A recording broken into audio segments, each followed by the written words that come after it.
Hello, everyone. For my problem and presentation, I decided to do hunger, and for the local organization that helps combat this problem, I chose the Anthony Wayne Community Food Ministry. I picked hunger because this is a topic I've actually done research on before, and I have been involved with this local organization, and they've had a big impact on my life. So, for the first part of this presentation, we go over definitions, and on the topic of hunger, one important definition I had to include was food insecurity. And the USDA has defined food insecurity as a lack of access at times to get enough food for all household members. What this basically means is that in a household, maybe either the mom or the dad isn't getting enough food throughout the day to actually feel full and satisfied, and they just don't have enough access to food to be able to do that to feed themselves and their whole family. Another important term I decided to include was toxic stress.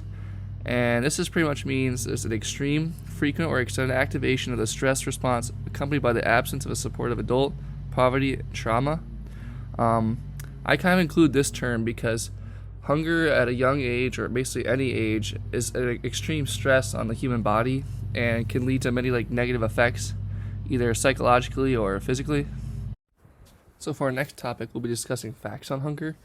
And in 2018, the USDA survey had found that 14.3 million American households were food insecure. And this is actually a small increase from the 2017 survey, which had found 12.3% of these households had faced food insecurity.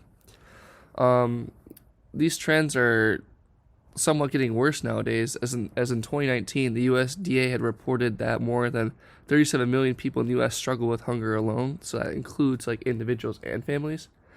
And an important factor to this whole hunger situation was the 2008 recession. Now, that may not seem like a big deal because it was so long ago, but many families are still struggling to get back on their feet after these situations. And the crash in the economy devastated many low-income families here in America, and it made it difficult for many families to gain access to the proper foods that actually sustain them and give them the proper nutrients every day. Looking to the research, a large demographic that is impacted greatly by hunger is children. The USDA has found that 11 million children live in food insecure households, and this is a big problem as food insecurity leads to a higher risk of developing asthma, anxiety, or depression, and poor performance in school. Childhood is an important part of every human being's development, and facing hunger and depression or developing those risks of depression is not a very easy situation to get through.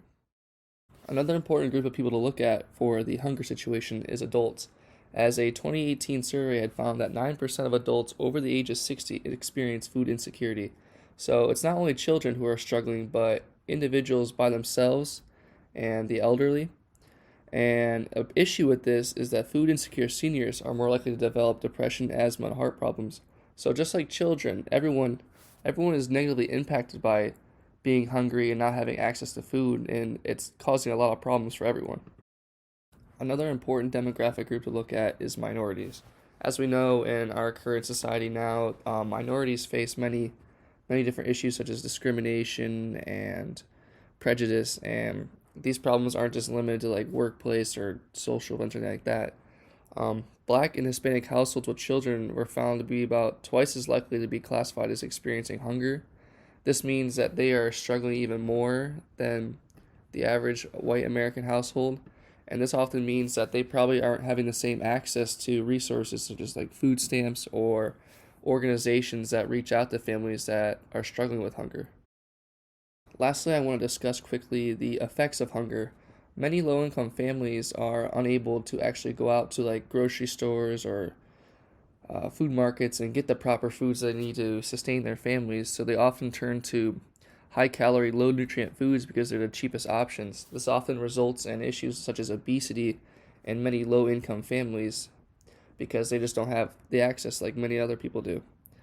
Another important effect that hunger has is nutrient deficiencies impair learning and cause decreased productivity and maternal depressive disorders. This means that someone working on an empty stomach is not going to do as well as someone who's working on a full stomach, and that's a very tough situation to be in when your job depends on physical labor, such as many low-income families do. Lastly, I want to discuss how hunger does not only affect the body physically, but also mentally, as the research has shown that Children who face hunger show signs of depression and suicidal ideation later on in life, and that those with early toxic stress are at a high risk for adverse health outcomes later in life. And that hunger at such a young age and growing up is toxic stress, as the body is unable to really do what it's supposed to do, and the mind struggles when all it can think about is hunger. Finally, the organization that I would like to discuss is the Anthony Wayne Community Food Ministry. They are located at a church in Waterville, Ohio, and can be contacted by email, phone, or Facebook. They are run entirely by volunteers, most of which come from local churches. The volunteers make their own donations and collect from church and school food drives. Their mission is to serve the hungry and reduce hunger in the area. Twice a month, they open their doors to the community so that families and individuals who need food can get enough to last them for 2 weeks.